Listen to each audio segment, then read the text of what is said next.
अस्सलाम वालेकुम। Programme night addition में हम आपको खुशामदीद कहते हैं। नाजरीन, कल आधी रात को वज़ीर दाखिला राना सनाउल्लाह की गैर मामूली और अचानक होने वाली प्रेस कॉन्फ्रेंस ने बहुत से सवालात खड़े कर दिए हैं। कल रात 12:15 बजे वज़ीर दाखिला का टीवी स्क्रीन्स पर आना जाहिर है कोई हंगामी सूरत हाल ही हो सकती है। राना सनाउल्लाह ने रियासत और हुकूमत के ख़िलाफ़ एक बहुत बड़ी साजिश पकड़ने का इंकशाफ किया है और दावा किया है कि एजेंसीज़ ने एक कॉल इंटरसेप्ट की है जिसमें किसी पीटीआई रहनुमा के घर छापे के दौरान फायरिंग और दूसरा किसी जगह रेप एक्ट का ड्रामा करने का प्रोपेगेंडा हो रहा था। इसकी मंसूबाबंदी की जा रही थी। क्या राना सनाउल्लाह ने रात गए प्रेस कॉन्फ्रेंस में बताया, ज़रा देखिए। इंटेलिजेंस एजेंसीज ने एक गुफ्तगू जो है वो इंटरसेप्ट की। एक तो रेड एक्ट करने का तरीकाकार बनाया जा रहा था। घर जो है वो किसी पीटीआई के नॉन वर्कर का घर हो और वहाँ पे फायरिंग का वाकया पेश आए और उसके नतीजे में वहाँ पे कैजुअलिटीज हों। साथ एक सेकंड ड्रामा ये भी चल रहा था, एक्चुअल रेप एक्ट किया जाए और फिर उसका इल्ज़ाम ये लगाया जाए कि ये लॉ इन्फोर्सिंग एजेंसीज के लोग थे। फिर वाकया जो है उसे इंटरनेशनल मीडिया में उछाला जाए। उसमें इस बात के इम्कानात पाए गए हैं कि शायद ये ड्रामा जो है आज ही रात इम्प्लीमेंट किया जाए। अब नाजरीन, सवाल तो उठेंगे कि अगर प्रोपेगेंडा के लिए कोई कॉल ट्रेस हुई है तो उसे मीडिया के सामने क्यों नहीं लाया गया, क्योंकि इससे पहले कई बार पीडीएम हुकूमत ऑडियो लीक्स पर प्रेस कॉन्फ्रेंसेस कर चुकी है जिसमें किरदारों की शनाख्त के साथ कॉल को चला कर दिखाया जाता था, सुनवाया जाता था। तो इस बार ऐसे क्यों नहीं किया गया? आज तक तो सुबह की कॉल शाम और शाम की कॉल जो थी वो रात के न्यूज़ बुलेटिन्स में चल रही होती थी। यहाँ हुकूमत पर ये इल्ज़ामात भी लग रहे हैं कि इमरान खान की जमात को पहले ही मुल्कगीर एक क्रैकडाउन का सामना है, पीटीआई का शराजा बिखर रहा है, पीटीआई के अंदर टूट फूट हो रही है, लोग छोड़कर जा रहे हैं, हज़ारों कारकुन हैं जिनमें मर्द और ख़वातीन शामिल हैं, वो हवालात में जेलों में बंद हैं। ऐसे में पाकिस्तान तहरीक-ए-इंसाफ क्या ऐसा कोई एडवेंचर करने की हालत में है? दूसरा, इस खदशे का भी इजहार किया जा रहा है कि शायद हुकूमत या पुलिस से कोई ऐसा ब्लंडर, गलती कोई हो गई है जिसके प्रिवेंटिव मेजर्स लेते हुए हुकूमत को, वज़ीर दाखिला को ये न्यूज़ कॉन्फ्रेंस करना पड़ी है। अब इस खदशे पर तहरीक-ए-इंसाफ के चेयरमैन इमरान खान ने बरमला ट्वीट किया, ट्विटर पर लिखा कि अगर जेलों में कैद ख़वातीन से बदसलूकी में कोई शक था तो वो सनद याफ्ता मुजरिम की प्रेस कॉन्फ्रेंस ने दूर कर दिया। ये शख्स लाजमी खौफनाक कहानियों को छुपाने की कोशिश कर रहा है, लेकिन यह कहानी अनकरीब मंजर आम पर आने वाली है। अब राना सनाउल्लाह की प्रेस कॉन्फ्रेंस के बाद इस्लामाबाद पुलिस की ट्वीट पर भी सवाल उठ रहे हैं जिसमें कहा गया कि महकमों को बदनाम करने की एक मुनज़्ज़म मुहिम का आगाज़ किया गया है। तमाम अफसरान किसी भी ऐसी चाल से बचने के लिए मामलात को शफाफ रखें और तमाम थानों और हवालात के कैमरे ठीक रखें। नाजरीन, अभी तक ज़राए से चेक करने के बावजूद कोई ऐसी मस्तनद खबर तक तो सामने अभी नहीं आई है, लेकिन कुछ तो ऐसा है जिसकी पर्दादारी है, जिस पर प्रेस कॉन्फ्रेंस होती है, इस्लामाबाद पुलिस थानों के कैमरे ठीक करने लगती है और जिस पर इमरान खान का रद्द-ए-अमल भी आ जाता है। सवाल उठ रहा है कि अगर हुकूमत के हाथ कोई साजिश लगी है तो इसे अवाम और मीडिया के सामने लाया जाए, जो इसके किरदार हैं उनको बेनकाब किया जाए, कॉल रिकॉर्डिंग के असल होने की फॉरेंसिक कराई जाती ताकि अफवाहें शिद्दत इख्तियार ना कर सके ना। दूसरा, हुकूमत हिरासत में मौजूद जो पीटीआई ख़वातीन की सिक्योरिटी है उसको यकीनी बनाए और सबको फेयर ट्रायल का हक दिया जाना चाहिए।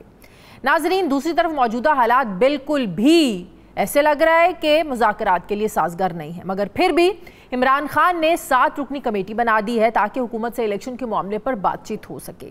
मुज़ाकराती टीम में शाह महमूद कुरैशी हैं, परवेज़ खट्टक, असद कैसर, हलीम आदिल शेख, खौन अब्बास, मुराद सईद और हमाद अजहर को रखा गया है। लेकिन सवाल ये है कि ये टीम मुज़ाकरात करेगी कैसे, किससे करेगी, क्योंकि शाह महमूद कुरैशी साहब तो जेल में हैं, बाकी रहनुमा रुपोश हैं, हुकूमती हल्के बात करने को तैयार नहीं है। और दूसरा, इमरान खान को अभी मुज़ाकरात का ख्याल क्यों आया? जब पीडीएम जमातें बार बार मुज़ाकरात का कहती थीं तब खान साहब को मुज़ाकरात का ख्याल क्यों नहीं आया? कौमी असम्बली से इस्तीफ़े देने से पहले खान साहब को मुज़ाकरात का ख्याल क्यों नहीं आया? लॉन्ग मार्च, आज़ादी मार्च करने से पहले इमरान खान को मुज़ाकरात का ख्याल क्यों नहीं आया? पंजाब और केपी के असम्बलियाँ तोड़ने से पहले जब परवेज़ इलाही बड़ा समझाते थे कि ना तोड़ो, तब खान साहब को मुज़ाकरात का ख्याल क्यों नहीं आया? पीडीएम हुकूमत पूरे मुल्क में इकट्ठे इंतखाबात बर वक्त करवाने की दुहाई देती रही, तब भी इमरान खान को मुज़ाकरात का ख्याल क्यों नहीं आया? रियासती इदारों को निशाने पर रखने से पहले इमरान खान को तब मुज़ाकरात का ख्याल क्यों नहीं आया? आखिर 9 मई के वाक़यात के बाद ही इमरान खान क्यों बार बार मुज़ाकरात का कह रहे हैं, उनको ख्याल आ रहे हैं, वो बार बार पेशकश कर रहे हैं? जब सारी जमात ही तितर बितर होना शुरू हो गई है, तभी मुज़ाकरात का ख्याल क्यों आ रहा है? क्या पीटीआई छोड़कर जाने वाले रहनुमाओं के बाद इमरान खान को यह अदराक हो गया है कि वो खुद और उनकी जमात वाकई ट्रबल में है? अब मुज़ाकरात के सिवा कोई चारा है, ना ही कोई रास्ता बचा है? यहाँ ये सवाल भी अहम है कि क्या हुक्मरान इत्तेहाद में शामिल जमातें मुज़ाकरात करने पर आमादा होंगी? क्योंकि नून लीग तो मुज़ाकरात के हक़ में बिल्कुल नज़र नहीं आ रही है। लंदन में बैठे नवाज शरीफ ने तो साफ इनकार कर दिया है कि रियासती इदारों पर हमला करने वालों से बातचीत नहीं हो सकती, दहशतगर्दों से बातचीत नहीं हो सकती। मुस्लिम लीग नून इमरान खान की तरफ से डायलॉग की अपील को एनआरओ लेने की कोशिश के तौर पर देख रही है। एहसन इकबाल ने तो यहाँ तक कह दिया है कि इमरान खान पहले कौम, फौज, शहदा से माफ़ी मांगे, उसके बाद मुज़ाकरात हो सकते हैं। पीटीआई से मुज़ाकरात क्यों नहीं हो सकते? ख्वाजा साद रफीक ने इसका जवाब कुछ ऐसे दिया, ज़रा वो देखिए।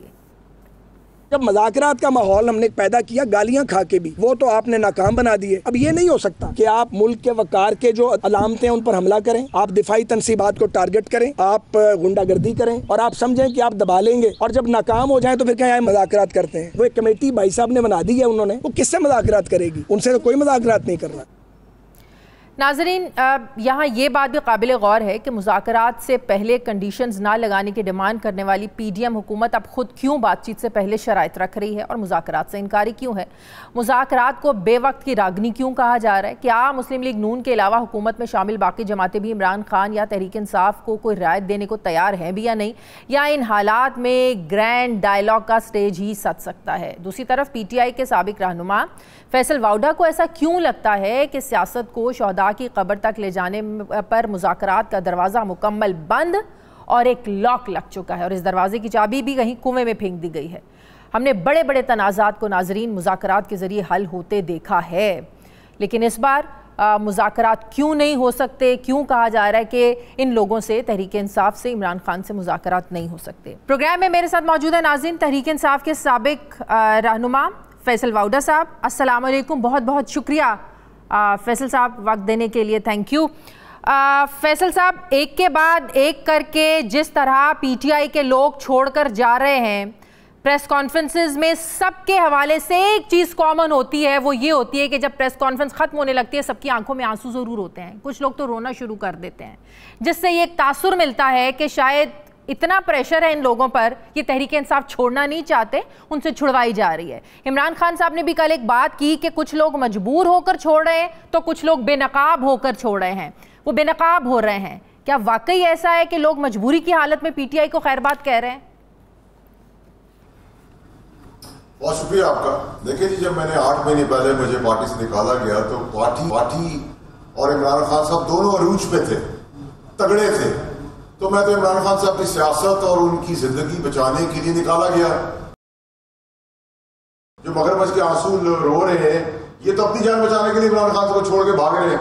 और उसमें आपने कुछ कीड़े भी देखे जो मैं अपने ट्वीट्स के जरिए आप लोगों को बताता रहा कि वो गोली भी मारोगे, कसमें खा रहे थे अल्लाह की कि गोली मारोगे तब भी नहीं छोड़ेंगे, तो मुझे टॉफी मारी है, च्युइंगम मारी है। और कुछ सांप जो थे वो आके ओहदे छोड़ रहे थे, लेकिन पार्टी का हिस्सा था, इमरान खान साहब को हटाने की फिर साजिश कर रहे थे। तो अल्लाह का शुक्र है, लेकिन इमरान खान साहब को अगर 20 साल में ये नहीं पता चला कि कौन सांप है, कौन कीड़े हैं, कौन गटर के कीड़े हैं, कौन ईमानदार है, कौन बेईमान है, तो फिर तो मैं सोचता हूं कि मैंने भी अपना वक्त जाया किया कि उनको बताता भी रहा। और जो चीजें मैंने कही वो अल्लाह के फजल से सब कुछ एग्जैक्टली वैसे हो रही है और आगे भी वैसी होगी। इमरान खान साहब को अभी भी समझ नहीं आ रही है। बंद गली में तो जा चुके हैं, मुज़ाकरात की बात करें, मुज़ाकरात तो होने नहीं है। और मुज़ाकरात का जिनका नाम लिया है उसमें से 5 तो रूपोश हैं, ठीक है, तो फिर मुज़ाकरात का मजाक कर रहे हैं दोनों तरफ से लोग। फैसल साहब, आप जिन 2 खास की बात करते हैं, 2 खास नॉन पॉलिटिकल, 3 साम पॉलिटिकल, कुछ कीड़े जिनको आप पॉलिटिकल कहते हैं, बकौल आपके जो 9 मई के वाकयात थे, इन लोगों ने अनारकी फैलाई, इन लोगों ने प्लानिंग की, इन लोगों ने पीटीआई को नुकसान पहुंचाया। क्या इन सब के बारे में आप सब इमरान खान को बता चुके थे कि ये फलां चेहरे हैं जो तहरीक इंसाफ को, पार्टी को नुकसान पहुंचा सकते हैं? आखिर खान साहब समझे क्यों नहीं उस वक्त? 1000 दफा बता चुका हूं, मुंह पे बता चुका हूं। इमरान खान साहब के सामने ये बैठे होते थे सारे बेशरम लोग, 10 दफा इन्हें मुंह पे बताया है। काबीना के अंदर गला पकड़ने के लिए, गिरबान से पकड़ने के लिए मैं खड़ा हुआ इन वजीरों को जो इमरान खान को रिप्लेस करना चाहते थे। इन्होंने रिपोर्टें शाया की। देखिए मसला ये है कि आपने हर चीज पॉलिटिक्स में माफ हो सकती है, लेकिन जब आप अपने इक़्तिदार के लिए आप शोहदाओं की कब्र तक चले जाएं और इंसान और जानवर का फर्क खत्म कर दे, पोलराइज कर दे सोसाइटी, उस हद तक चली जाए कि इंसान और जानवर का फर्क ना रहे, तो फिर आपको डिसाइड करना होता है कि उस लीडर है वो पॉलिटिकल पार्टी या पाकिस्तान इंपॉर्टेंट। मेरे लिए पाकिस्तान इंपॉर्टेंट है, मेरी औलाद रहती है उसके अंदर। मैं उनके अंदर ये शायद नहीं डालना चाहता कि उनके अंदर वो जानवर और इंसान का फर्क भूल जाए, वरना जंगल में और फिर मुल्क में फर्क क्या रहेगा। और शोहदाओं की कब्र तक आप, मेरी मौदा इस दुनिया में नहीं है। मैंने पार्टी छोड़ी पीटीआई के ट्रोल से, मेरी मां को नहीं छोड़ा। ये अब शोहदाओं की कब्र तक जा चुके हैं, ठीक है। इसकी माफी कैसे होगी? इसकी माफ करने वाला इसको उस पाकिस्तान का गद्दार होगा। ये शोहदा जो मरे हैं, जिनका इंतकाल हुआ है, जिन्होंने अपना खून दिया है, जो जिंदा है, उन्होंने हमारे लिए दिया है, इस पाकिस्तान की आजादी के लिए दिया है। रोज एक आदमी शहीद होता है इस पाकिस्तान की आजादी के लिए। उनकी बेहुरमती करने वाले लोग उनको आप पाकिस्तान हवाले कर देंगे। देखें पीडीएम की शक्लें देखें, ये बेईमान है, चोर है, चक्के हैं, मुल्क का सत्यानाश कर दिया। मैं आज भी इस पे खड़ा हूं। ये मैं कहता हूं कत्लो गारत में भी है, उसकी भी माफी हो सकती है, शोहदाओं की कब्र की माफी नहीं हो सकती। और इसके बाद कोई रिवर्सल नहीं है। अब आप दीवार से बैठ के बात करते रहे, आप पॉपुलैरिटी को चाटते रहे, आप 100 दफा डिनाई कर जाए इस चीज से, इसमें अब कोई गुंजाइश नहीं। तो ये 3 सांप और कुछ कीड़े जो पॉलिटिकल हैं, ये जितने लोगों ने पीटीआई छोड़ी, क्या ये भी उनमें शामिल हैं? ये लोग छोड़ चुके हैं पीटीआई या अभी भी पीटीआई का हिस्सा हैं? नहीं, कुछ छोड़ चुके हैं, कुछ छोड़ रहे हैं, कुछ छोड़ देंगे। इमरान खान साहब के पास अल्लाह बड़े बोल से बचाए, कोई भी नहीं खड़ा होगा। जो भी नजर आ रहे हैं ये भी चंद दिनों, घंटों, हफ्तों, महीनों में निकलेंगे, आप देखेंगे। तब इमरान खान साहब को होश आएगी हमारे जैसे वर्कर्स की, जिनको ख्वाहिश थी पाकिस्तान को रूज में देखते हुए, इमरान खान को मनसब पे देखते हुए, वो कुछ बनते हैं तो हम हमारा वसीला बनते हैं। हम इमरान खान का रिप्लेसमेंट थोड़ी थे, मुझ समेत कोई लीडर थोड़ी इस पार्टी के अंदर। हमने तो अपनी कभी औकात नहीं बताई। लेकिन अगर एक आदमी हर चीज मैं और इर्द गिर्द के सांप, और मैं जब इंसान में आती है तो अल्लाह ताला कहता है फिर मैं हूं, मेरी मर्जी के खिलाफ पत्ता भी नहीं हिल सकता। अभी भी खान साहब की बात कर रहे हैं, मैं तो हैरान हूं उनके ऊपर कि वो, मैं जिसको टिकट दूंगा वो पार्टी वो आदमी जीतेगा। खान साहब आप टिकट देंगे, आपका टिकट लेने वाला कोई नहीं होगा। आप देखेंगे वो दिन आ गए, वो दिन। अभी भी वो किस जगह के ऊपर है। वो कहते हैं मैं अपनी फौज के बारे में बात नहीं करता, तो मेरे वालिद ने बातें की हैं आर्मी चीफ के लिए, उससे पहले आर्मी चीफ के लिए। और फिर मुझे एक बात बताए ना, उस खास का नाम क्यों नहीं लेते इमरान खान साहब? मेरे अंदर तो 22 करोड़ के मुल्क के अंदर मैंने तो नाम लिया, अभी एक जगह पे नाम लिया है। मैंने कहा है, मेरा वादा है, पहले बड़ी शाख का दरख्त काटूंगा, उसके बाद भावलपुर से, चकवाल से होता हुआ कोयटा पे रुकूंगा। ये मेरा वादा है, अब करके दिखाऊंगा आपको इंशाल्लाह। तो ये नाम सारे आप सामने लेकर आएंगे? मैं तो पीछे हटूंगा बहन। मुझे तो सब आदि से ज्यादा नाम तो पाकिस्तानी कौम के सामने आ चुके हैं, अब भी कोई आपको कोई चीज रह गई है?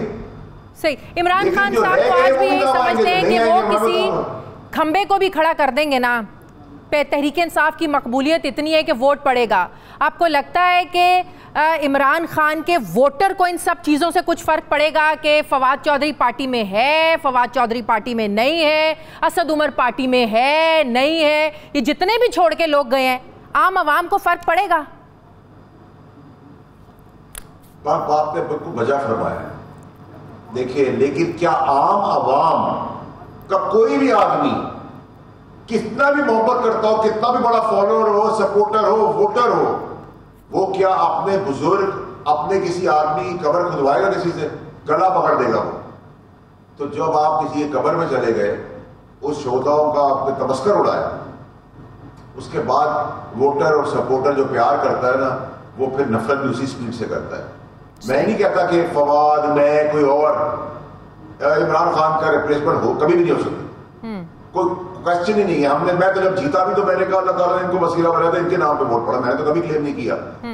बट अगर आप ये कहती हैं कि मैं उस चीज से नफरत नहीं करूंगा कि मेरे बुजुर्गों की, रिश्तेदारों की अगर कोई कब्र खोद देगा, उसको निकाल देगा अपनी सियासत के लिए, अपने इक़्तिदार के लिए, मैं तो उसका गला,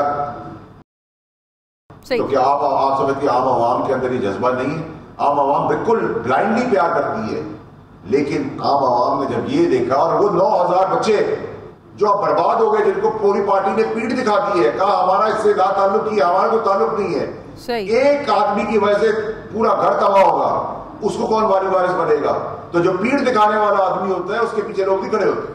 सही। फैसल वाडा साहब, आपकी पार्टी से इख्तलाफात की यही वजह थी कि आप लोगों के बारे में बताते थे, खान साहब को बताने की कोशिश करते कि कौन लोग है जो पार्टी को नुकसान पहुंचाएगा, जो आपको नुकसान पहुंचा रहा है, और आपकी ये चीजें नहीं मानी गई, नहीं सुनी गई, जिससे तंग आकर आपके इख्तलाफात इतने बढ़ गए कि आप पार्टी छोड़ने पर मजबूर हो गए। देखिए, मैंने तो इमरान खान साहब को बिल्कुल हजारों दफा बताया, मीटिंग्स में आप मिनिस्टर से पूछ सकते हैं, मैंने उनके मुंह पे बताया जो इस चीजों में इन्वॉल्व है इमरान खान साहब के साथ, इमरान साहब को गिराने में, उनके ऊपर कातलाना हमला कराने में, अरशद शरीफ के कत्ल में, आम बेगुनाहों की लाशों के ऊपर किस लिए आप निकले थे धरना करने? मुझे आप बताएं ना, किस लिए धरना निकले थे? पाकिस्तान की तकदीर ठीक करने निकले थे, पाकिस्तान की आवाम की रोजी रोटी के लिए निकले थे, स्कूल और अस्पताल के लिए निकले थे, गरीब आदमी की जिंदगी के लिए निकले थे, अपने इक़्तिदार के लिए निकले थे, जमहूरियत के निकले थे, पाकिस्तान के लिए निकले थे? सिर्फ आर्मी चीफ को ना बनने के लिए सारे ड्रामा हुआ। क्यों? हमें क्या जरूरत थी? इमरान खान साहब को 2/3 मेजोरिटी मिल जाती, 1/3 मेजोरिटी मिल जाती, इमरान खान इक़्तिदार में आते, पॉलिसी बनाते, हर आदमी टो करता। हमारा क्या ताल्लुक है कौन चीफ बनेगा, कौन चीफ जस्टिस होगा? जिसके दिल में कोई चीज ना हो। मैं तो उसी इमरान खान साहब को जानता हूं जो दलेर आदमी था, मैं गाड़ी चलाता था, उनकी बोलता था लेफ्ट उतर जाए, उन्होंने कभी नहीं पूछा। तो आप ये कह रहे हैं कि 25 मई का जो लॉन्ग मार्च था, 25 मई का जो तहरीक इंसाफ का लॉन्ग मार्च था, वो मौजूदा आर्मी चीफ को उनके ओहदे से नहीं चाहते थे इमरान खान के वो आर्मी चीफ बने, आसिम नसीर साहब, जनरल आसिम नसीर साहब, इसीलिए उन्होंने ये दिया। और फिर जब आपकी जनरल आसिम मुनीर से बातचीत हुई तो आपने उनको कहा कि आप ये जो करने जा रहे हैं ये आपकी कैजुअलिटी का ही सबब बन सकता है। तो उन्होंने आगे से कहा कि तुम क्या समझते हो कि मैं जो हूँ वो अपने मुल्क के साथ वफा ना करूँ, मैं इमरान खान को ना बताऊँ? ये सारा क्या वाक़या है? इमरान खान साहब को आपने क्या कहा, जनरल आसिम मुनीर ने आगे से आपको क्या जवाब दिया? ये सारा क्या वाक़या था? देखिए जी, जब जनरल आसिम मुनीर साहब जो है DGI थे, वो नेक नियत एक ईमानदार अफसर है, हाफ़िज़ कुरान है, तहज्जुद गुज़ार है। जब वो DGI है, वो शवाहिद लेके जब जा रहे थे इमरान खान साहब के पास, उससे पहले मैंने उनसे कहा कि सर आप ये काम ना करें, आपकी फील्डिंग लग गई है, आपकी कैजुअलिटी होगी, नुकसान आपको होगा, आपको ताज बनाने के बजाय सीट से हटा दिया जाए। उन्होंने कहा वाड़ा तो मुझे चाहते हो कि मैं मुल्क से और अपने वज़ीर आज़म से बेईमानी करूँ? मैं कहा ठीक है जी, आपकी मर्जी है। वो गए, वो फारिग हो गए। जब फारिग हो गए वो निकले बाहर, तो मैंने उनसे कहा मैंने आपसे कहा था, तो उन्होंने कहा अल्लाह पे छोड़ दो। जब उन्होंने अल्लाह पे छोड़ दो कहा, और आज मैं जब देखता हूँ कि तो डिवाइन हेल्प है, अल्लाह मियां ने करके दिखाया कि जो मैं सोचूंगा वही होगा। बंदे की कोई औकात नहीं है, लेकिन जब बंदा ये सोचता है कि मैं सब कुछ हूँ और कोई कुछ नहीं है, उसका सवाल तो वहीं से शुरू हो जाता है। तो अल्लाह ताला ने करके दिखाया, और इनको रोकने के लिए कौन सी कोशिश नहीं हुई, कौन सी दुनियावी पॉसिबिलिटी नहीं हुई इनको रोकने के लिए, लेकिन अल्लाह ने सोच लिया था, अल्लाह ने बनाना था, अल्लाह ने डिसाइड कर लिया था, अल्लाह के हाथ में था, अल्लाह ने करके दिखाया। क्या इमरान खान करप्शन को छुपाना चाहते थे, या वो मानने को तैयार ही नहीं थे कि उनकी फैमिली के बारे में जो बातें की जा रही हैं या जो बात करना चाहते हैं या जिन सबूतों की बात कर रहे हैं? टेलीग्राफ ने भी चंद दिन पहले ये स्टोरी सारी छापी है। क्या इमरान खान मानने को तैयार नहीं थे या करप्शन को छुपाना चाहते थे? देखिए जी, आप मुझे कहें मेरा नाम फैसल नहीं अली है, तो मैं आपसे ही कहूंगा ना कि मेरा नाम फैसल है। इतने ही शवाहिद ब्लैक एंड वाइट थे, उस ब्लैक एंड वाइट को कोई दुनिया का इंसान नहीं ऐसा कह सकता कि ये गलत है। वो ब्लैक एंड वाइट शवाहिद, वो पेपर पे कागज पे बने हुए शवाहिद नहीं थे, वो शवाहिद प्रॉपर थे, ऑडियोज थी, वीडियोज थी, ट्रांसक्रिप्ट थी, नंबर्स थे, दुनिया की हर चीज मौजूद थी, लेने वाला देने वाला सब मौजूद था। इतने ऐसे इंसान को ईमानदारी से नौकरी करने पर, ईमानदारी से पाकिस्तान का वफा करने पर, ईमानदारी से वजीर आजम की खिदमत करने पर आपने ये सलाह दिया, तो फिर अल्लाह मियां भी है ना, you do the best and leave the rest. Why do we feel कि हम जो सोच रहे हैं वैसे ही होगा दुनिया का, तो पता भी नहीं है अल्लाह की मर्जी से, तो डिवाइन हेल्प आई हो गया। तो कैबिनेट में सबको इल्म होता था। उस्मान बुज़दार के करप्शन की भी बड़ी कहानियां सामने आई, फिर जो एक खातून बाहर हैं फराह गोगी, उनकी कहानियां बड़ी सामने आई, बुशरा बीबी, उनके बच्चे, सबकी बड़ी कहानियां सामने आई। क्या कैबिनेट को सब पता होता था? कैबिनेट के नॉलेज में सब चीज़ें होती थी? काबीना के अपने लोग इन चीज़ों में इन्वॉल्व हैं, तो क्या काबीना के लोग, क्या मैं ही काबिल था या मैं कोई ज्योतिषी हूँ जिसे पता होता था? पूरी काबीना को पता था। जो अकल, जो आँख से देख सकता है, अकल से सोच सकता है, कान से सुन सकता है, और अंधा बहरा नहीं है और जानवर नहीं है और बूट पॉलिशर नहीं है, तो सबको पता था। उसमें कुछ तो उनके हिस्सेदार थे, कुछ उनके मुलाजिम थे, ज़ाती नौकरी करते थे, तो इस पर तो कोई दो राय नहीं होनी चाहिए। और ये भी खबरों की सीधे आज तो नहीं, जब मैं वजीर था तब भी बनती थी। क्या आपको याद नहीं है कि मैं एक वजीर, दो वजीरों को गले से पकड़ने उठ गया था, जो बचपन से शेरवानी पहनने का ख्वाहिश रखते हैं? मुझे कोई डर नहीं है, मैं अल्लाह को जवाब दूं, बंदे का तो ना कभी झुका था ना झुकूंगा कभी भी। और मुझे क्या दे रहे थे, देखिए ना, जिसमें मैंने प्रेस कॉन्फ्रेंस की, मैंने छोड़ी नहीं, मुझे निकाला गया। आप बड़े क्लियरली से बताए, मुझे उसमें कोई प्रॉब्लम नहीं है, आपकी मेहरबानी कि आप मेरा ख्याल रख रही हैं, लेकिन मुझे निकाला गया। जब मुझे निकाला गया तो अल्लाह ताला को तो लोगों को पता है कि अल्लाह ताला का रहम है मुझ पर, मेरा बैकग्राउंड सब जानते हैं, 3 टाइम की रोटी और छत अल्लाह ने मुझे दी हुई है, वजारतें मुझे ऑफर हुई, मैंने तो नहीं हिस्सा माना मैं पीडीएम का, ना मैं इस तरह भागा। अल्लाह शुक्र है, मैं तो इज्जत से सर उठा के निकाला गया, उसको मैंने कबूल किया। अल्लाह इज्जत देने वाला, जिल्लत देने। आज आप देखिए लोग रो रहे, मगरमच्छ के आंसू रो रहे, बेशर्मो बेहयाओं को नहीं पता तो 9 मई को क्या हुआ, 20-20 दिन बाद याद आ रहा है कि क्या हुआ इनके साथ, मुल्क के साथ क्या हुआ, शोधा के साथ क्या हुआ है। ये ड्रामा क्या कौम नहीं समझती? क्या कौम घास खाती है?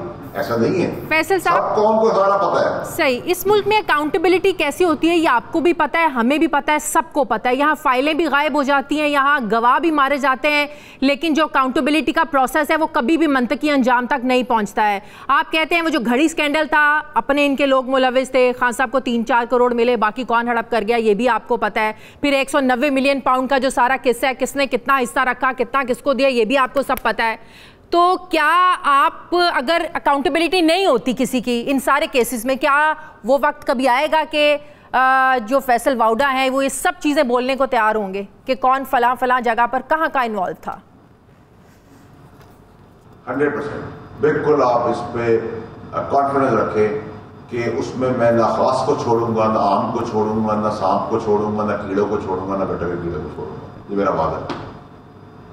सही। अच्छा, इमरान खान साहब को जो एक रिजर्वेशंस हैं कि उनको कत्ल करने का मंसूबा, जिस तरह मुर्तज़ा भुट्टो को कत्ल करने का मंसूबा बनाया गया था, मुर्तज़ा भुट्टो को कत्ल किया, इसी तरह उनके बारे में भी, उनके खिलाफ भी ये मंसूबा बनाया जा रहा है। तो मुर्तज़ा भुट्टो की कहानी जो हमने देखी है, पढ़ी है, वो जिस तरह उनको टारगेट किया गया, जिस तरह सड़क पर वो पड़े रहे और इंतज़ार किया जाता रहा कि जब तक वो मर ना जाए, इनको कोई उठाकर ना लेके जाए। फिर बीबी की शहादत हम सबके सामने हुई, बीबी को बताया भी गया कि अपनी सिक्योरिटी का ख्याल रखें। तो ये सब कुछ हमारे मुल्क में सिक्योरिटी लैप्स होते रहे हैं वार्निंग्स के बावजूद। तो इस सब के बावजूद अगर खान साहब को ये सारे कंसर्न्स हैं, तो आप नहीं समझते कि इसको संजीदगी से लेना चाहिए? देखिए, मैं तो खान साहब हमेशा से कहते थे कि जिंदगी और मौत अल्लाह के हाथ में, बेशक वो अल्लाह के हाथ में, और खान साहब इसके मानने वाले थे और हम इसको फॉलो करने वाले थे। हम इनकी बात पे और मजबूती से समझते थे कि हाँ ये बात बिल्कुल फैक्ट है, और करेजियस और दलेर हो जाते थे। तो आज खान साहब ये क्यों कर रहे हैं? अगर इंसान की ज़िंदगी लिखी है तो फिर तो किसी का बाप नहीं ले सकता, और नहीं लिखी तो किसी का बाप ले नहीं सकता। ये तो बड़ी सिंपल सी थ्योरी है। आज आप कहेंगे इनको सिक्योरिटी दे दो, मैं कहूँगा जी इनको सिक्योरिटी दे, अगर 50 आदमी मांगता है 500 आदमी दे दे, कोई प्रॉब्लम नहीं। लेकिन अल्लाह ने टाइम लिखा हुआ है, सिर्फ सिचुएशन बनाई हुई अल्लाह ने। कोई सिगरेट पीता है उसको कैंसर हो जाएगा, उसका वक्त पूरा हो जाएगा, कोई बाथरूम में स्लिप होकर मर जाएगा, कोई कार एक्सीडेंट में मर जाएगा, गोली में मर जाएगा, कोई बॉम्ब ब्लास्ट में मर जाएगा, कोई सोते में चला जाएगा, कोई बीमारी से चला जाएगा। ये तो रीजन है कि अल्लाह ताला ने कहा है ना कि रिस्क, रोटी, इज्जत, जिल्लत, जिंदगी, मौत सब मेरे हाथ में। तो हम फिर वहाँ क्यों ये सोचते हैं कि हम बहुत तोप हैं, तुरफ खान है, बहुत सिक्योरिटी कर लेंगे तो भी बचने से आनी हो तो आनी है। तो जब आपका ईमान इतना पुख्ता और मजबूत है तो इस सवाल इस चीज का नहीं होता। लेकिन मैं आपके तवज्जो से कहता हूँ, अगर 50 आदमी मांगते थे सिक्योरिटी के लिए, आप 500 आदमी दे, कोई प्रॉब्लम नहीं है। सही। लेकिन इस बात को पॉलिटिसाइज करना, आई डोंट थिंक सो कि इमरान खान साहब का स्टाइल और लेवल होना चाहिए। माइनस इमरान खान पार्टी चल सकती है, तहरीक इंसाफ चल सकती है इमरान खान को माइनस करके? देखिए जी, अब तो आपको दुश्मन की जरूरत नहीं थी। आपने एक कार्ड के पत्तों की तरह, ताश के पत्तों की तरह धड़म चीज़ें गिरना शुरू हो गई हैं। आपको दुश्मन की जरूरत तो नहीं है, आपने सब कुछ खुद ही कर दी है। तो अब इमरान खान साहब को अगर आप कहें कि इमरान खान को रिप्लेस करेगा कोई पीटीआई के अंदर से, तो वो नामुमकिन सी बात है। इमरान खान ने पीटीआई इमरान खान है, लेकिन इमरान खान साहब की सियासत से लोग दूर हो गए, डर गए हैं। और जो इमरान खान साहब को इस बंद गली तक लाए हैं, वो प्लेयर अभी तक साइडों पे हैं, निकल गए हैं, रो रहे हैं, ड्रामा कर रहे हैं। मैं समझता हूँ कि हमें उन मासूम 9000 बच्चों को जिनको तैस दिलाकर, उलझा कर, ब्रेन वॉश करके, इश्तिहार दिला के काम कराया गया है, उनको हम बचाएं। और उनसे जिन्होंने काम करवाया है, जो उन सब को कैफिर किरदार तक जरूर पहुंचाना चाहिए, चाहे वो आर्मी एक्ट के तहत हो या किसी भी एक्ट के तहत हो। उनकी सजा इबरतनाक सजा होनी चाहिए। बहुत बहुत शुक्रिया फैसल वावड़ा साहब, तहरीक इंसाफ के साबिक रहनुमा आते, थैंक यू, बहुत शुक्रिया आपका। मुझे ब्रेक लेनी है नाज़रीन, वापस आते हैं छोटे से वक्फे के बाद।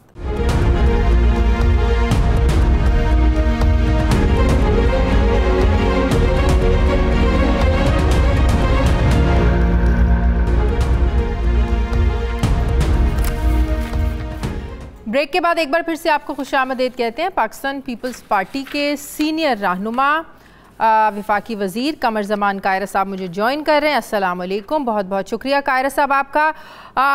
कायरा साहब, आप लोगों से ही हमें ये सीखा भी है, सुना भी है कि सियासत में मुज़ाकरात के दरवाज़े कभी बंद नहीं होते, हालात चाहे कुछ भी हों, मुज़ाकरात के दरवाज़े हमेशा खुले रखने चाहिए।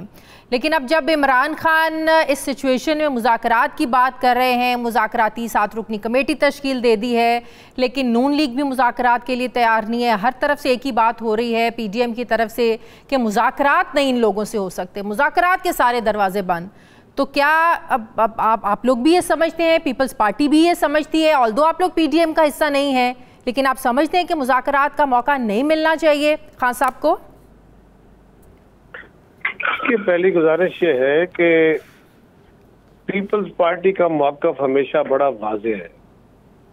सियासी अमल में, जमहूरियत में डायलॉग के रास्ते बंद नहीं हुआ करते। इसी अमल के लिए हमने ये कोशिश की थी, इत्तेहादी हुकूमत का हिस्सा होते हुए अपने तई अदालत से बहुत पहले, अदालत में तो पिटीशन बाद में डलवाई गई ना, बहुत पहले हमने पीपल्स पार्टी के प्लेटफॉर्म से अपने इत्तेहादियों से मुशावरत शुरू की थी कि किस तरह ये मुज़ाकराती अमल के जरिए मामलात का हल निकाला जा सके, किस तरह हल निकाला जा सके, और मुज़ाकरात ही बेहतर तरीका। लेकिन इससे पहले भी जब हमने खान साहब को दावतें दी, खान साहब की तरफ से हमेशा इस नफरत का इजहार किया गया कि मैं इनसे हाथ नहीं मिलाऊंगा, आप बात करने की बात करते। वो फौज से बात करते थे, अभी भी क्या हुकूमत से मुज़ाकरात करने हैं, सियासी हुकूमत से, या अभी भी उनका रवैया वही है कि मैं एस्टेब्लिशमेंट से मुज़ाकरात करना चाहता हूँ? हमें इस बात का अंदाजा नहीं अभी तक, लेकिन हमने कोशिश की थी। और जो फाइनल आउटकम था, जब अदालत के भी बाद मुज़ाकरात शुरू हुए, जैसे भी हो गए, उसमें भी हम बिल्कुल नैरो डाउन हो गया था सारा कुछ। अक्टूबर इलेक्शन के ऊपर तैयारी हो गई थी, असेंबलीज डिसॉल्व करने की तारीख आनी रह गई, और उसका फैसला क्या होना था कि क्या असेंबलियां डिसॉल्व अक्टूबर के जुलाई के फर्स्ट वीक में होंगी या जुलाई के 4th वीक में होगी। उनका मुतालबा 1st वीक, हमारा 4th वीक। सही। जब तीसरे दिन ये फैसला होना था कि असेंबली डिसोल्यूशन किस दिन होगी, उस दिन खान साहब ने सुबह कहा कि मैंने अपनी टीम को बोल दिया है कि अगर ये 14 मई को डेट देते हैं, असेंबलियां डिसॉल्व करते हैं, डेट देते हैं तो ठीक है, वरना आप मुज़ाकरात खत्म करके वापस आ जाओ। उसके बाद मुज़ाकरात टूटे। अब ये फरमाइए कि खान साहब अब किस बात पे मुज़ाकरात करना चाहते हैं? वो इस वक्त क्योंकि उनके बाद उनकी गिरफ्तारी की इशू हुआ, इस मुल्क में कौन गिरफ्तार नहीं हुआ जी? किस जमात के साथ क्या अमल नहीं हुआ? खुद खान साहब के दौर में क्या नहीं हुआ? उससे पहले क्या नहीं हुआ? हमारे अदवार में क्या नहीं हुआ? मार्शल लॉ में क्या नहीं हुआ? लेकिन इस सब के बावजूद भी अगर वो मुज़ाकरात करना चाहते हैं, हुकूमत से करना चाहते हैं, वो कौन होते हैं चाहते हैं? क्या वो इतना लाडला है कि उसका हर नखरा बर्दाश्त होगा? पहले तो ये है कि उनके खिलाफ इस वक्त जो तशद्दुद उन्होंने किया है, जो उन्होंने पाकिस्तान की रियासत में टारगेटेड आर्मी इंस्टॉलेशन को टारगेट करके और इस इदारे को टारगेट करके, और ये कोई ऐसा नहीं है कि स्पॉन्टेनियस हो गया है। हमें इस बात में कोई शक नहीं है कि खान साहब बाकायदा अपने कारकुनों को तैयार करते रहे, उनसे हलफ लेते रहे मीटिंगों में और कहते रहे मीडिया में कि मेरी गिरफ्तारी हुई तो आपने बाहर निकलना है, आपने एक्चुअल जहाद करना है। कायरा साहब, जिसने 9 मई के वाकयात की प्लानिंग की उसको कटहरे में लाकर कड़ी से कड़ी सजा दें, जो इन्वॉल्व है कड़ी से कड़ी सजा दें, लेकिन दूसरी तरफ सियासी मुज़ाकरात से इनकार करना, वो अब अकाउंटेबिलिटी करना तो इमरान खान का काम नहीं है, वो तो इदारे कर रहे हैं, करने दें। मैं उसी तरफ आने लगा। हाँ जी, गुजारिश ये है कि खान साहब ने वो कहते हैं ना कि मेरे कत्ल के बाद उसने जफा से तौबा, हाय उस रूद पशेमा का पशेमा होना। क्या करूं, मैं आज भी कहता हूं कि मुज़ाकरात होने चाहिए, लेकिन मुज़ाकरात के लिए पहले खान साहब को अपने किए पे नदामत का इजहार करना चाहिए। उनके कारकुनों ने जो कुछ किया है वो इमरान खान की ट्रेनिंग के तहत किया है, उनकी पॉलिसीज के तहत किया है। उसको कंडेम करते करते भी उनकी जबान लड़खड़ा गई है। उसकी तरफ से वो कौम से अपॉलॉजी करें कि जो हुआ वो गलत हुआ और आइंदा ऐसा नहीं होगा। अच्छा, वो जो मजम्मत की वो काफी नहीं है, बाकायदा उन्हें अब कौम से माफी मांगनी चाहिए खुले अल्फाजों में। ये मेरी राय है, ये गवर्नमेंट की राय नहीं है, लेकिन बिल्कुल उनको पब्लिक अपॉलॉजी करनी चाहिए, क्योंकि ये कोई स्पॉन्टेनियस नहीं हुआ कि वो कंडेम कर दे। ये उनकी अपनी ट्रेनिंग का हिस्सा है, ये उनके अपने 8 महीने की मेहनत का नतीजा है। उन्होंने अपने कारकुनों को हलफ दे के कहा कि आप निकलोगे उस तरह जैसा तुर्की में लोग निकले थे। किसके खिलाफ निकले थे लोग तुर्की में? आपको कोई शक हो सकता? हमें तो नहीं है, हमें तो क्लियर है कि वो क्या चाहते थे। आज भी ये बदकिस्मती है, सियासी जमातों पर पाबंदी, किसी लीडर पर पाबंदी, बिल्कुल हम उसके खिलाफ हैं, बिल्कुल ऐसा नहीं होना चाहिए। इस मुल्क में मार्शल लॉज भी लगे हैं, इस मुल्क में हुकूमतें भी घर जाती रही हैं, बहुत कुछ होता रहा है, लेकिन जो इस बार ख़वातीन के साथ सलूक हो रहा है, ख़वातीन सपोर्टर्स के साथ जिन्होंने एहतजाज किया, क्या ये सब जस्टिफाई करता है जो उनके साथ हो रहा है? कायरा साहब, आप कभी नहीं हुआ ऐसे? पहली गुजारिश ये है कि जरा अपने आर्गूमेंट को जरा ठीक कीजिए, आप याद कीजिए। मैं आर्गूमेंट देने लगा हूँ, इसका मतलब कतन ये नहीं है कि आज भी ये होना चाहिए।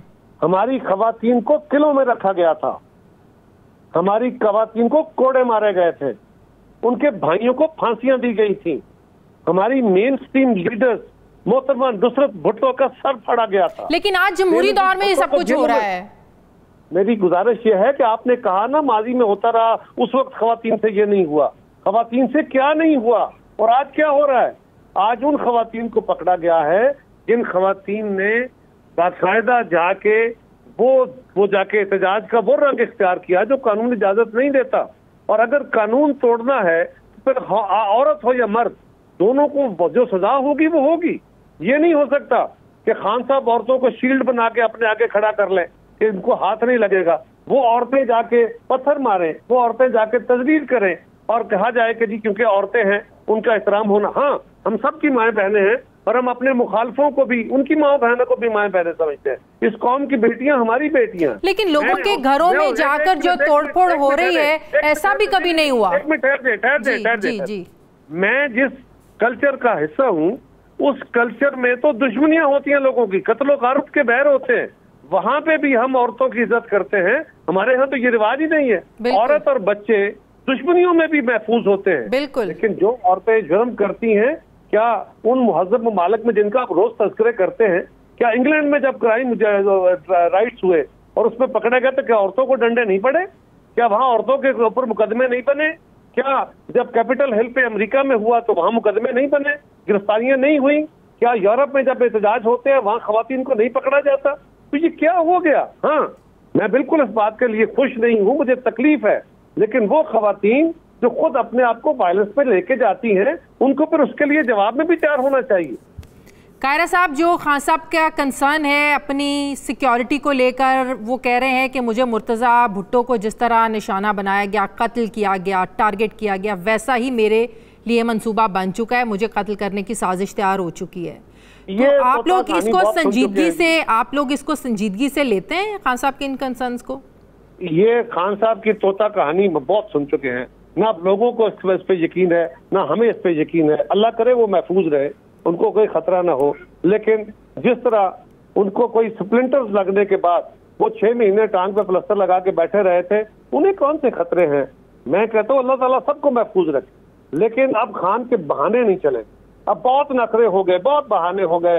हाँ, मुज़ाकरात बिल्कुल होने चाहिए, लेकिन मुज़ाकरात के लिए पहले हम फिजा हमवार कर रहे थे, नाउ इमरान खान को वो फिजा बनानी चाहिए जिसमें मुज़ाकरात। सही। खान साहब को जो पार्टी को जो लोग छोड़कर गए हैं, क्या पीपल्स पार्टी के दरवाजे खुले होंगे उन लोगों के लिए? वो 4 महीने बाद आए, वो 6 महीने बाद आए, वो इलेक्शन से 1 महीना पहले आए, पीपल्स पार्टी उन्हें एक्सेप्ट करेगी?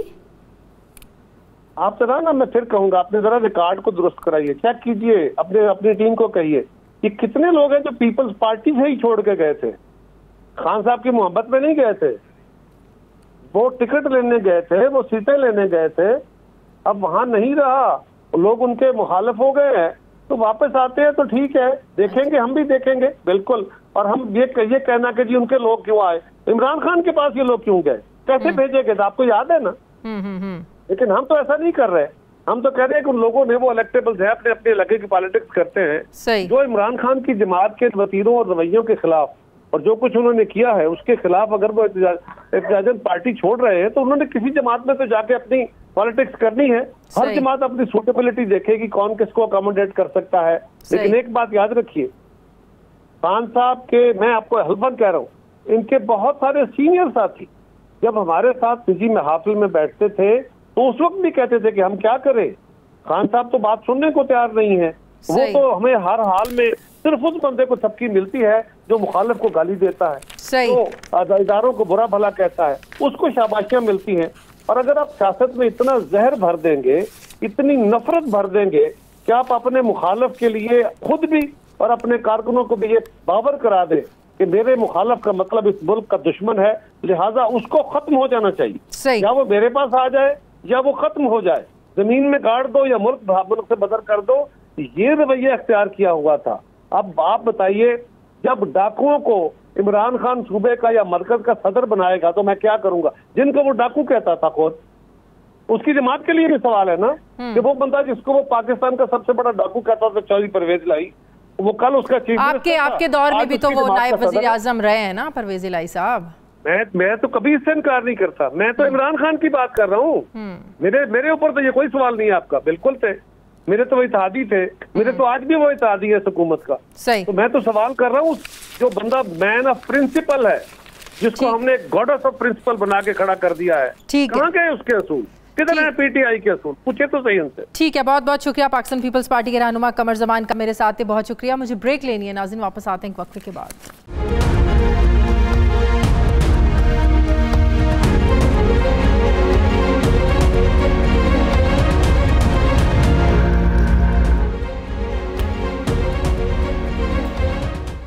ब्रेक के बाद एक बार फिर से आपको खुशामदीद कहते हैं। सीनियर तज्ज़ियाकार अतर काज़मी साहब मुझे ज्वाइन करें। अस्सलाम वालेकुम, बहुत बहुत शुक्रिया अतर काज़मी साहब आपका।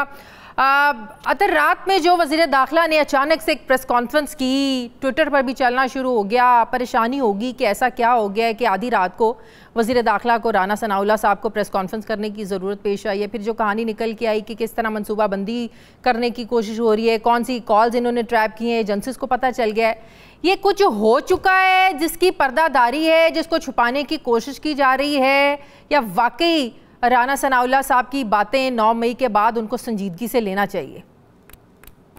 देखिए, राना सनाउल्लाह साहब मुल्क के वजीर दाखिला हैं, और अगर आप मुल्क के वजीर दाखिला की बात को संजीदगी से नहीं लेंगे तो किसकी लेंगे? तो अब उन्होंने जो बात की है, इसका यकीनन उनके पास कोई सबूत वगैरह होगा तो वो सामने पेश कर दें, इसलिए कि हमने हालिया अरसे में देखा कि किसी की भी बात हो, चाहे किसी की सास की बात हो रही हो या किसी की बहू की या किसी के मामू की, ऑडियो सामने आ जाती है। तो जहाँ पे अगर कोई इस किस्म का मंसूबा है तो वो उसकी ऑडियो है, जिस तरह उन्होंने खुद कहा कि गुफ्तगू कोई ऐसी पकड़ी गई है, तो वो ऑडियो सामने ले आए, पता चल जाए। बाकी बात ये है कि ओवरऑल जो इस वक्त सिचुएशन है उसके ऊपर हम कमेंट कर सकते हैं कि पुलिस का क्या रवैया है। वो हमने देखा कि BBC तक ने एक आर्टिकल छापा कि ख्वातीन जो प्रोटेस्टर्स हैं उनके साथ किस किस्म का सलूक किया जा रहा है, उनको हरासगी का सामना है। सीनियर सहाफ़ी मेहर बुखारी साहबा इसका जिक्र कर चुकी हैं एक वाक़े का, दीगर जो सहाफ़ी हैं वो इस हवाले से रिपोर्ट कर चुके हैं। तो ख्वातीन के साथ जो कुछ होता रहा हालिया अरसे में, जिस तरह उनको सड़कों पे घसीट रहे हैं, किसी के बाल खींच रहे हैं, तो वो उन चीजों को तो देख के यकीनन सवालात उठते हैं कि जो इंतजामिया का रवैया है ख्वातीन के साथ वो मुनासिब लगता नहीं है। मुज़ाकरात के हवाले से इमरान खान बहुत ज़्यादा उनको अब हो रहा है कि मुज़ाकरात होने चाहिए, बड़ी बेचैनी कह दें या बड़ा शिद्दत से वो इंतज़ार करें कि किसी ना किसी तरीके से कोई भी इदारा उनके साथ मुज़ाकरात करे, इस्टेब्लिशमेंट करे, हुकूमत करे, लेकिन मुज़ाकरात होने चाहिए। लेकिन हुकूमत मुसलसल इनकारी है। लंदन में बैठे नवाज शरीफ कह रहे हैं कि नहीं, कैसे ऐसे लोगों से मुज़ाकरात हो सकते हैं जो शहीदों की बेहुरमती करें, उनकी क़ब्रों तक पहुँच जाए। अभी फैसल वाउडा साहब ये बात कर रहे थे कि कैसे अब मुज़ाकरात हो सकते हैं, लेकिन हमें तो यही बताया गया है कि सियासत में तो मुज़ाकरात के दरवाजे कभी बंद नहीं होते। तो क्या फिर कि सोची समझी साजिश के तहत ये समझा जाए कि तहरीक इंसाफ को साइडलाइन किया जा रहा है?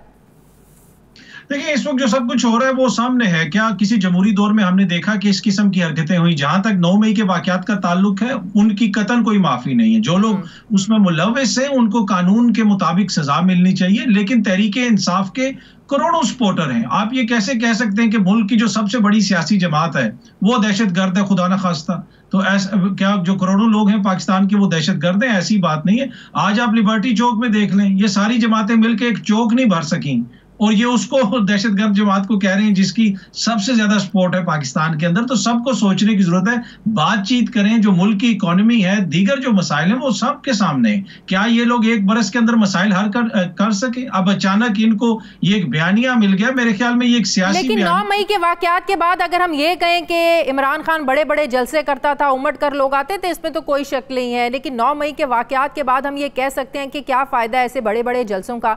क्या फायदा आवाम को इतना ये तादाद में इकट्ठा करने का कि आवाम की ये तरबियत है कि आप इस तरह जाकर मुल्की अमलाक को नुकसान पहुंचाए?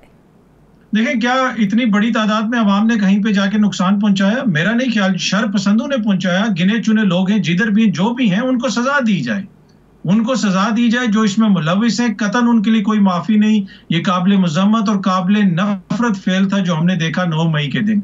लेकिन आप करोड़ों लोगों को किस तरह आप इस सिस्टम से आउट कर सकते हैं? फिर क्या फायदा आइन का, फिर क्या फायदा कानून का, फिर क्या फायदा जमहूरियत का? आप बस फैसला कर लें ये दहशतगर्द है, वो दहशतगर्द नहीं है। ऐसे किसी के कहने से तो नहीं हो जाता ना। देखिए, जहां तक क्रिटिसिज्म का ताल्लुक है, नवाज शरीफ साहब भी बहुत इदारों पे तनकीद करते रहे, जरदारी साहब भी ईंट से ईंट बजाते रहे। ये सब कुछ हमने यहाँ पे देखा। ये हमारी बदकिस्मती है कि सियासत में चीजों को रखने के बजाय हम इदारों लेकिन इतना टफ टाइम और इतना ऐसी बदसलूकी खवातीन के साथ और वर्कर्स के साथ इससे पहले ये हमने नहीं देखी। नहीं, ये बिल्कुल नहीं। देखिए, आप देख लेना कि ख्वातीन के साथ जेलों के अंदर क्या हो रहा है। टू बी ऑनेस्ट मुझे नहीं पता। इस हवाले से कोई तहकीकात होंगी, कोई चीज सामने आएगी तो पता चलेगा। लेकिन जो सड़कों पे हो रहा है वो तो पूरी दुनिया देख रही है ना। वो तो बरतानवी मीडिया, अमेरिकन मीडिया दिखा रहा है कि पुलिस अवाम की गाड़ियां तोड़ रही है। ख्वाजा आसिफ साहब ने रिकॉर्ड पे आके कहा कि मैं उस्मान डार साहब से माफी मांगना चाहता हूं उनके घर में जो उनकी ख्वातीन के साथ सलूक हुआ। क्या उन्होंने कहा कि नहीं, वो वजीर दिफा हैं? जिन लोगों ने वो सलूक किया पुलिस अफसरान ने, क्या उनमें से किसी के खिलाफ कोई कार्रवाई हुई? कोई कार्रवाई नहीं हुई। जिन लोगों ने, पुलिस वालों ने लोगों की गाड़ियां तोड़ी, वो आपके चैनल ने भी दिखाया, पूरे मीडिया ने दिखाया, उनके खिलाफ कोई कार्रवाई हुई? आज सोशल मीडिया पर चल रहा था, अली नवाज अवान के घर पर भी बिल्डोजर फेर रहे थे, वहां पर भी तोड़फोड़ कर रहे थे। ये लोगों के घरों में घुसकर, माँ बहनों के घरों में उनके अंदर घुसकर इस तरह मारने का रिवाज, यकीन करें हम लोगों ने पहली दफ़ा देखा है और देखकर शर्मिंदगी भी होती है और अफसोस भी होता है, दुख भी होता है। ऐसा हमने पहले कभी नहीं देखा। मार्शल लॉ के दौर में इस तरह नहीं होता था। लोगों के घरों के अंदर घुसने का रिवाज एटलीस्ट नहीं था। देखिए, ये बड़ा जो है ना काबिल मजम्मत है और मुख्तलिफ खबरें इस तरह की आ रही है और बार बार हम देख रहे हैं जिस तरह लोगों के घरों पे छापे मारे जाते हैं, सामान तोड़ दिया जाता है। उस्मान डार साहब का मैंने जिक्र किया, दीगर जो कायदीन है उनके घरों पे छापे मारे जा रहे हैं। लेकिन इसमें जो सबसे शॉकिंग चीज है ना वो ये है कि ये जमहूरी दौर में हो रहा है। ये बिलावल साहब की जमहूरियत का चेहरा है, ये नून लीग की जमहूरियत का चेहरा है जो हम देख रहे हैं। इससे आप अंदाजा लगा लें कि इन लोगों की जमहूरियत कहां पे है। ये अपने सियासी मकासद के लिए इस एक बयानिए को इस्तेमाल करके इस तरीके से क्रैकडाउन कर रहे हैं और फिर मिसालें दी जा रही हैं कि जी ज़िया दौर में पीपल्स पार्टी खत्म नहीं हुई, मुशर्रफ दौर में जो है नून लीग खत्म नहीं हुई, तो इस दौर में कितनी जल्दी देखें किस तरह पीटीआई वाले टूट रहे हैं। तो क्या इस जमहूरी दौर का मुकाबला या तकाबला हम दो मार्शल लॉ से कर रहे हैं? इससे आप अंदाजा लगा लें कि इस वक्त क्या सिचुएशन है। बिल्कुल, नवाज शरीफ भी खड़े रहे, जरदारी साहब भी खड़े रहे, बीबी भी खड़ी रही, और आपको लगता है कि इमरान खान आज कमजोर हो गया? देखिए मसला ये है कि जहां तक सियासी उसका ताल्लुक है कि आप सियासी मैदान के अंदर खान साहब के बहुत सारे साथियों ने उनको छोड़ा है, तो इसमें कोई शक नहीं, यकीनन उनको डेंट पड़ा होगा। लेकिन क्या उनकी अवामी सपोर्ट कम हुई है? मुझे नहीं लगता कि इस तरह के क्रैकडाउन से उनकी अवामी सपोर्ट कम होगी या इन लोगों की सपोर्ट बढ़ेगी। उसकी वजह क्या है? बुनियादी वजह यह है कि ये लोग डिलीवर करने में नाकाम रहे। एक बरस में आप बता दें महंगाई को ये किधर लेके चलेंगे, सिक्योरिटी के हालात ये किधर लेके चलेंगे। ये कहते हैं हम 2 सूबों में इंतखाबात करवाने के भी काबिल नहीं है, हमारे पास पैसे नहीं है, और एक हम जौहरी ताकत हैं। आज हम यौम तकबीर भी मना रहे हैं, लेकिन हालत हमारी ये है इस हुकूमत की वजह से कि हम 2 सूबों में इलेक्शन करवाने के पैसे नहीं है हमारे पास। तो ये वो चीजें जिसकी वजह से इन लोगों को फायदा नहीं हो रहा। अगर इनको फायदा होगा वो तब ही होगा जब ये डिलीवर करेंगे। इसके अलावा ये किसी तरीके से भी इमरान खान की पॉपुलैरिटी कम नहीं कर सकते। जब तक पैसे नहीं होंगे, आईएमएफ आपको पैसे देने के लिए तैयार नहीं है, तो आप डिलीवर कर नहीं सकते। जब तक आप आईएमएफ की मर्जी का बजट नहीं देंगे तब तक आपको पैसे मिलेंगे नहीं, और आपको पैसे नहीं मिलेंगे, आप आवाम को डिलीवर नहीं करेंगे। आवाम को डिलीवर नहीं करेंगे, आप इलेक्शन में वोट नहीं ले सकते। तो इस हुकूमत के बारे में अगर ये कहा जाए कि ये बंद गली में फंस चुकी है, तो ये भी कहना गलत नहीं होगा। जी देख लें, इनकी जो तमाम तर कारकर्दगी है वो पूरी कौम के सामने है। इनका बयानिया आप सुन लें, सिर्फ आईएमएफ को आप देख लें तो पिछले 6 महीने के दौरान आप इनके बयानात उठा के सुन लें। अगले हफ्ते हो रहा है मायदा, उससे अगले हफ्ते हो रहा है बिल्कुल डन हो गया है, ये हो गया है, उधर से पैसा आ गया है। तो पता ये चल रहा है कि इनको कुछ पता नहीं है कि हम किस तरीके से ये निजाम चला रहे हैं, और उसका खमियाजा कौन भुगत रहा है? उसका खमियाजा पाकिस्तानी भुगत रहे हैं। तो मेरे ख्याल में इस तरीके से जिस तब तक ये कोई वाज़ेह हिकमत अमली इनकी नहीं होगी कि जनाब आईएमएफ से डील होनी है या नहीं होनी, जब तक ये कंफ्यूजन रहेगी तो मुझे नहीं लगता कि इकोनॉमी संभल पाएगी, और उसी वजह से फिर इकोनॉमी की ये हालत है। तो लेकिन इसमें देखिए सबको सोचने की जरूरत है। एंड ऑफ द डे ये भी सियासी जमातें हैं, इमरान खान की भी सियासी जमात है। इमरान खान के दौर में भी कोई दूध शहद की नहरें नहीं बह रही थी। राना सनाउल्लाह साहब के ऊपर जिस किस्म का मुकदमा हुआ था वो हमें याद है। तो ये इन सबको सोचने की जरूरत है, किसी उस जमहूरी हल पे पहुंचे, और अगर इंतखाबात की तरफ जाएं सारे मुज़ाकरात करके, तो मेरे ख्याल में वही बेहतर हल है। खान साहब ने जो कहा है कि मेरी गिरफ्तारी और नाअहली की सूरत में शाह महमूद कुरैशी की क़यादत में पार्टी को चलाएंगे, तो क्या पीटीआई का सपोर्टर वोटर इससे मुतासिर नहीं होगा? देखिए पाकिस्तान तहरीक इंसाफ का जो वोटर सपोर्टर है वो सिर्फ खान साहब का है। जिस तरह नून लीग में अब मेजॉरिटी जो वोटर सपोर्टर है वो मियां साहब का है, उधर भुट्टो और जरदारी खानदान है। तो जिसको खान साहब कहेंगे वो लोगों ने उसी को वोट देना है। तो मुझे नहीं लगता कि उससे कोई फर्क पड़ेगा। अगर खान साहब बिल्कुल सियासत से अलग हो जाते हैं और वो कहते हैं मेरा कोई सियासत से ताल्लुक नहीं है, ये पार्टी शाह महमूद कुरैशी साहब के हवाले, हाँ फिर फर्क पड़ेगा। बहुत बहुत शुक्रिया अतर काज़मी, सीनियर तज्ज़ियाकार मेरे साथ हैं। नाज़रीन हमारे प्रोग्राम खत्म हो गया, फीडबैक ज़रूर दें, अपना ख्याल रखें, मुझे इजाज़त है, अल्लाह हाफ़िज़।